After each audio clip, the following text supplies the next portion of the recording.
490장 찬송하십시다. 490장.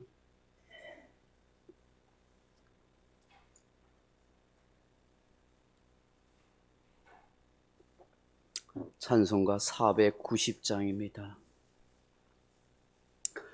주여 지난밤 내 꿈에 배었으니 그 꿈 이루어 주옵소서. 밤같임의 계시로 보여주사 항상 은혜를 주옵소서. 나의 놀라운 꿈 정영남이 끼는 장차 큰 은혜 받을 편이 나의 놀라운 꿈 정녕 이루어져 주님 얼굴을 배우리라. 마음 괴롭고 아파서 낙심될 때 내게 소망을 주셨으며 내가 영광의 주님을 바라보니 앞길 환하게 보이도다.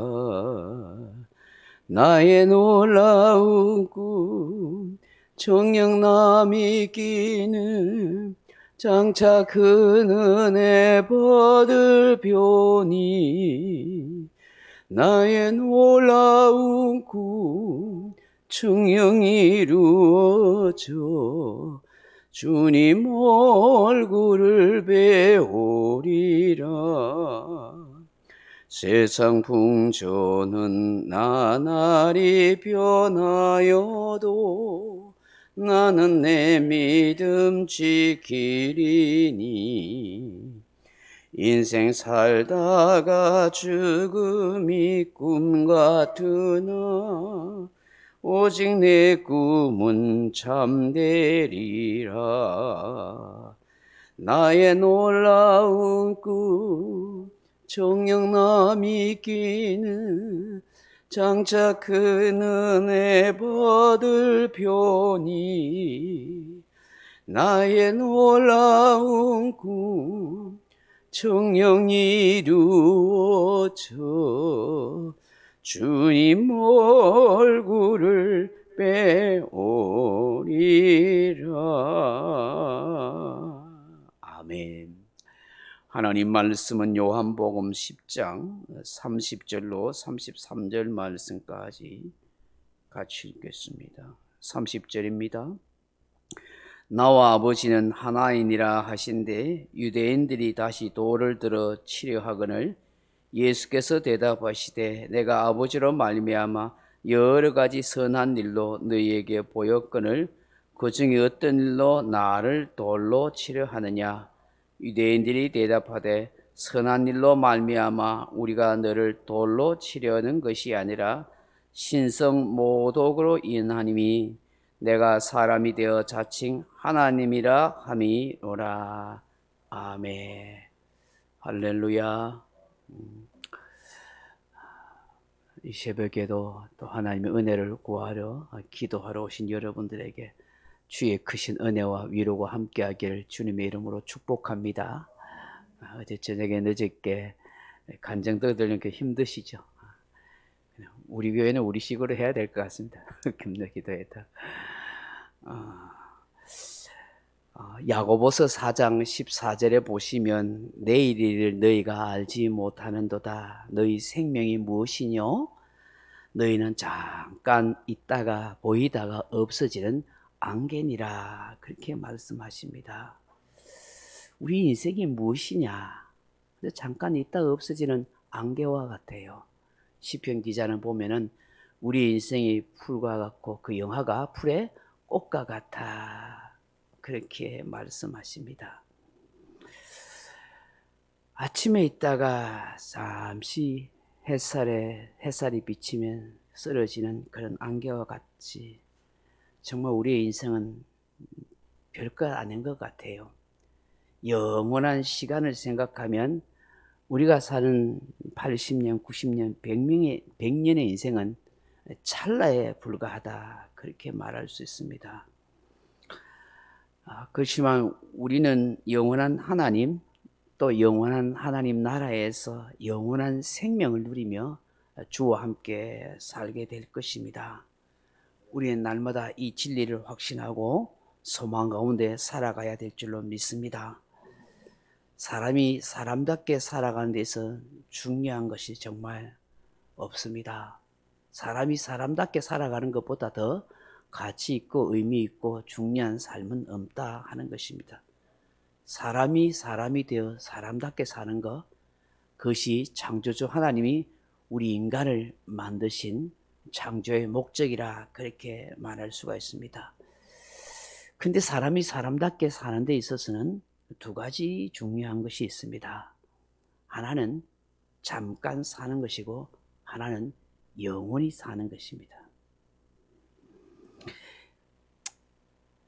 이래 살아도 저래 살아도 한평생인데 내 하고 싶은데 살지 뭐 인생 별거 있나 그렇게 생각하면서 사는 사람이 있습니다. 그런데 맞는 말 같지만 아닙니다. 믿는 성도에게 있어서는 사는 게 뭐 이래 살아 저래 사나 한평생이지 그렇게 생각하지 않습니다. 믿는 성도에게서는 영원한 생명이 있기 때문에 살아야 할 가치와 목적이 있는 거예요. 목적 없는 방랑자 인생이 아니라 목적을 가진 순례자의 인생이기 때문인 것입니다. 우리가 영혼을 산다는 것은 단순히 육신의 생명이 연장되는 것을 말하지 않습니다. 의미 없이 가치 없이 세월을 그냥 보내는 걸 말하지 않습니다. 그저 호의호식하면서 그렇게 짐승처럼 사는 것도 아닙니다.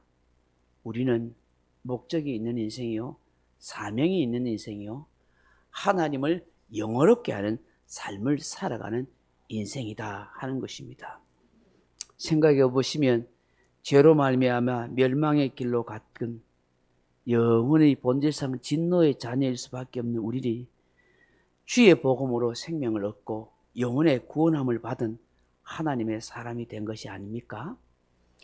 내가 주의 복음을 받고 하나님의 사람이 되고 영원한 생명을 소유했다 하는 것은 하나님 뜻대로 하나님의 영광을 위해서 살아가야 할 존재가 됐다 하는 말과 다를 바가 없는 것입니다. 이것이 이 땅에 교회가 존재하는 그리고 성도로서 살아가야 하는 삶의 목적과 사명과 직결된다 하는 것입니다. 그렇기 때문에 우리가 교회 생활을 하고 내가 예수 믿는 성도라고 생각하는 순간부터는 나는 부름받은 존재요 사명을 가지고 있는 인생이다 하는 생각을 늘 가져야 하는 것입니다. 영원한 생명을 가졌다는 것은 영원한 소망 가운데 산다는 것이요, 예수 그리스도 안에서 오늘의 내 삶을 보다 보람있고 가치있고 행복하게 살고자 하는 그런 마음이어야 한다 하는 것입니다. 주 8세기경 서부 유럽을 기독교 국가로 그렇게 통일 국가로 만든 황제가 있습니다. 바로 사르마네 대제라 하는 사람이다. 이 사르마뉴 이 황제는 이 서부 유럽을 통일하면서 기독교 왕국 그런 국가를 만들었던 신실한 그런 황제였다고 합니다. 이 황제가 죽은 후에 지금으로부터 약 한 200년 전에 우연히 발굴을 하게 되었는데 그 발굴하던 일꾼들이 이 사르마누의 황제의 시신을 발견하게 됐다 하는 것입니다. 그리고 여러분 대부분의 시신들은 다 어떻게 되어 있습니까? 그걸 관에 들어가서 이렇게 누워 있지 않습니까? 뭐 좀 오래 시신을 보관하기 위해서 뭐 이집트의 뭐 미라처럼 그렇게 만들다든지 썩지 않도록 뭐 방부제를 넣는다든지 뭐 그런 모습입니다만은 신기하게도 이 사르마누 대제는 사람이 누워 있는 것이 아니라 앉아 있더라는 거예요. 앉아서 앉은 자세에서 시신이 그대로 그렇게 있더라는 거예요. 근데 이 시신이 그대로 앉아있는 것이 아니라 이 시신 무릎 위에 성경책이 있더래요. 성경책에. 깜짝 놀랄 일 아닙니까? 그것도 더 놀라운 것은 그 성경책에 이 사람의 손가락이 그 성경책의 한 구절을 가리키고 있더라는 거예요. 근데 그 구절이 뭐냐면 마가복음 8장 36절 말씀을 딱 가리키고 있더랍니다. 이 마가복음 8장 36절의 말씀이 뭐냐면 사람이 만일 천하를 얻고도 제 목숨을 잃으면 무엇이 유익하려 하는 그 말씀의 구절을 가리키고 있더라는 거예요. 이게 참 얼마나 놀라운 일이에요. 그리고 얼마나 멋진 모습입니까?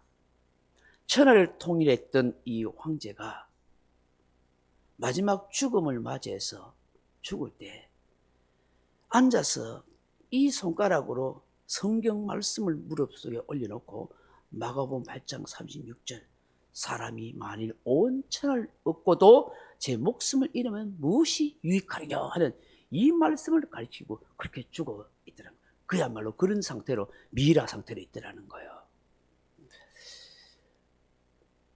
나라를 통일하고 서부 유럽을 통일하여 기독교 국가를 세웠던 이 사람의 신앙이 얼마나 깊었는지, 아마 오고 오는 많은 후손들이 자기의 모습을 볼 거라고 생각했는지 사람이 아무리 많은 것을 누리고 영화를 누리고 왕이 되어도 사람이 죽고 나면 무슨 소용이 있느냐,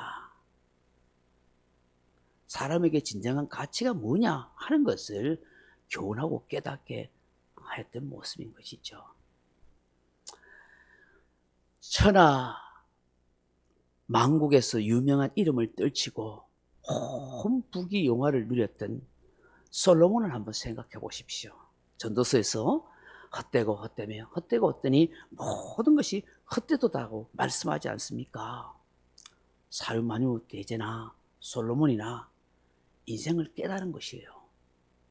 삶을 통해서 지혜롭게 살아가는 것이 무엇인지, 정말 우리의 인생을 어떻게 바라봐야 하는지 믿음의 눈으로 인생을 봤던 것입니다.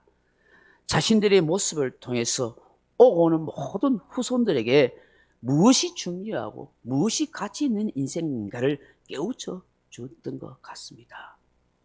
영생을 약속하시고 그 영생은 오직 예수 그리스도 안에 있는 성도들을 하나님과 예수님 안에 그 손에서 결코 빼앗을 자가 없다고 말씀하신 주님이십니다. 그 주님께서 오늘 말씀을 듣고 있는 많은 사람들에게 예수님 자신인 하나님과 하나라고 그렇게 말씀하십니다. 성자 하나님은 성부 하나님과 본질상 한 분이십니다. 이는 곧 예수님이 영원하신 하나님이시요 영생을 능히 줄 수 있는 하나님, 성자 하나님이라는 사실을 분명하게 말씀하고 있는 것입니다. 빌립보서 2장 6절 이하에 보면 예수님에 대해서 이렇게 말씀하시죠. 그는 근본 하나님의 본체시나 하나님과 동등됨을 취할 것으로 여기지 아니하시고 오히려 자기를 비워 종의 형체를 가지사 사람들과 같이 되셨고 사람의 모양으로 나타나서 자기를 낮추시고 죽기까지 복종하셨으니 곧 십자가에 죽으심이라 그렇게 말씀하십니다. 예수님은 근본은 하나님의 본체시고 성부, 성자, 성령, 삼위 하나님 가운데 한 분 하나님이시다라고 말씀합니다. 여러분, 이것을 이해하지 못하고 이 영적 진리를 알지 못했던 사람들은 예수님을 돌로 쳐서 죽이려 합니다. 왜 그런 게 아니냐? 예수님께서 돌로 치려는 그 사람들에게 내가 너희들에게 선한 일을 행하고 아버지를 통해서 이 선한 일을 보였거늘 어찌 돌로 치려 하느냐라고 그렇게 말했을 때 이 사람들은 당신이 선한 일을 한 것 때문이 아니라 신성 모독을 했기 때문이다 그렇게 말합니다. 사람이 되어서 자칭 하나님이라고 말하기 때문이라는 것이. 그래서 이들은 이것을 수용할 수 없고 받아들일 수 없고 자기들의 종교적인 모든 것이 다 무너진다라고 생각했던 거예요. 사람이 살아가는 데 있어서 무엇이 가치하고 소중한 것인지를 제대로 깨닫는다면 영생이신 주님의 말씀을 듣고서 그 주님을 믿을 수 있고 믿음을 가지게 되면 우리에게 주신 영생의 길이 열린다는 사실을 이 사람들은 깨닫지 못했던 거예요. 생각해 보시면 우리는 예수님 한번 보고 싶잖아요. 그리고 예수님의 그 주옥 같은 말씀을 듣고 싶고 정말 혈루 12년의 혈루증을 앓았던 그 연처럼 예수님 옷자락에도 만지고 싶은 그런 강력한 열망감이 있잖아요. 그런데요, 내가 택한 백성이 아니라면, 부름받은 인생이 아니라면 예수님이 계시던 그 현장 그 자리에서도 예수님이 주옥 같은 말씀을 들려줘도 맹인의 눈을 뜨게 하는, 그리고 오병 이어의 놀라운 기적을 일으켜도 주님을 믿고 끝까지 따르지 않더라는 거예요. 얼마나 많은 사람들이 예수님을 만났지만 떠나갔습니까? 그런 걸 생각하니까 오늘 우리가 예수님을 직접 보지 않아도 성경을 통해서, 복음을 통해서 내가 듣고 믿고 살아간다는 게 너무너무 복된 것이고, 그 예수님을 믿음으로 영생을 가졌다는 것은 얼마나 복되고 가치 있는 인생을 살아가는가 하는 것입니다. 짧은 인생을 살아가는 저와 여러분입니다. 내일을 알 수 없는 우리 인생입니다. 오늘 하루하루를 정말 복되고 가치 있게 의미 있게 오늘 하루를 즐겁고 행복하게 살아가십시오. 주 안에서 영원한 생명을 가진 하나님의 사람으로, 예수님은 성자 하나님입니다. 영원한 하나님입니다. 그 하나님은 오늘 나와 함께 내 인생과 동행하며 살아갑니다 하는 이 고백을 고백할 수 있는 우리 모두가 다 되기를 주님의 이름으로 축원합니다. 영광과 명령과 선포합니다. 1. 나는 주님의 은혜로 모든 일에 날마다 점점 더 좋아지고 있다. 나는 오늘부터 다른 사람을 비난 원망하거나 비판 판단 정죄하지 않겠습니다. 나는 하나님 다음으로 나를 사랑한다. 나는 나를 사랑한다. 교만은 독약이다. 그 어떤 경우에도 감사합니다. 나는 내 안에 살아계신 예수님 때문에 행복하다. 있을저다 그대로 되니라. 좋았더라. 아멘. 각자 기도하시다 돌아가시 바랍니다.